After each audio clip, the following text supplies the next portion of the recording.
Goeiedag, baie dankie dat jy saam luister. Ons gaan aan met ons Kormdeo pitstoppe. Dit beteken in die aangesig van die Here. En die vraag wat ons vandag vra is, hoe lewe jy wanneer niemand kyk nie?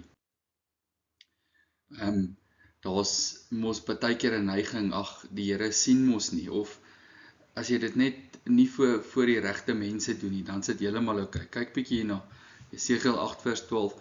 Hy sê toe vir my, het jy gesien, mensekind, dat die oudstes van die huis van Israel besig is om te doen, wat hulle besig is om te doen in die donker, elkeen in sy binnekamers vol afbeeldings, want hulle sê, die Here sien ons nie, die Here het die land verlaat. So asof die Here enigiets nie sien nie, maar dis die emosie waarin hulle vashou in hierdie gedeelte. Dan in die tyd van die Nuwe Testament, die Epikureërs, is 'n historiese filosofiese groep. Hulle het snaakse denke gehad. Hulle het geglo die gode bestaan, maar hulle bemoei hulle glad nie met mense se lewe nie. Geen oordeel nie, geen ingryping, geen waarneming van menslike gedrag nie. Basies, die gode is daar, maar hulle let nie op wat jy doen nie. So dis nie heeltemal God kan nie sien nie, maar eerder God stel nie belang en kyk nie. En dis baie naby aan moderne houding van wat ek in die privaat doen, maak nie saak nie, solank ek het net nie doen vir iemand wat vir my rekenskap gaan vra nie, maar is hierdie neigings en denke van mense waar? Kom ons kyk, wat sien die Here? Spreuke 15 vers 3, elke plek is die oë van die Here. Hulle hou slegtes en goeies dop, elke plek. Luister mooi wat daar staan, daar's dus geen plek waar dit nie is nie.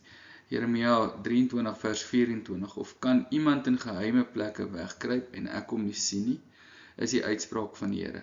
Vul ek nie die hemel en die aarde nie, is die uitspraak van die Here. Met ander woorde, daar's geen plek waar die Here nie alles weet nie.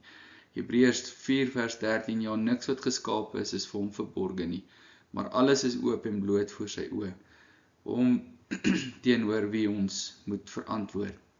Dan Psalm 90 vers 8, U het ons sondeskuld voor U geplaas, ons geheime sondes in die lig van U teenwoordigheid.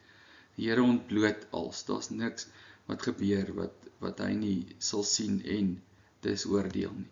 Job 34 vers 21, want God se oë is gerig op die mense paaie, al sy tree hou hy dop.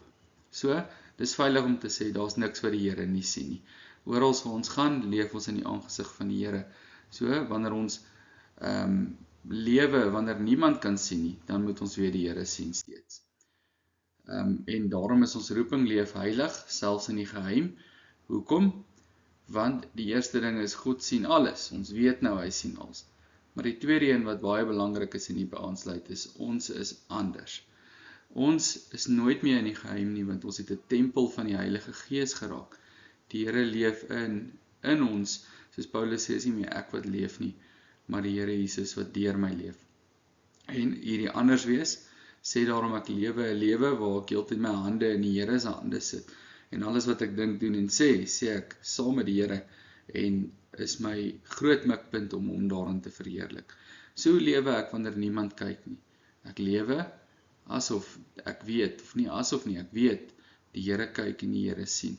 So ek lewe anders, want dis my identiteit.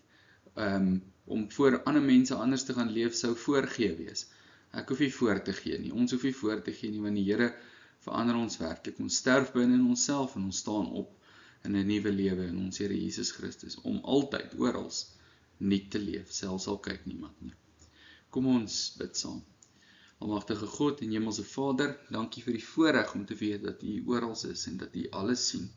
Help ons om in ons identiteit in Jesus as nuwe mense so te lewe, dat ons nêrens nooit hoef voor te gee nie, dat ons altyd net leef op 'n manier waar ons dood is vir die sondige natuur en lewe vir U en vir U eer. Ons bid so van die Vader in Jesus se naam. Amen.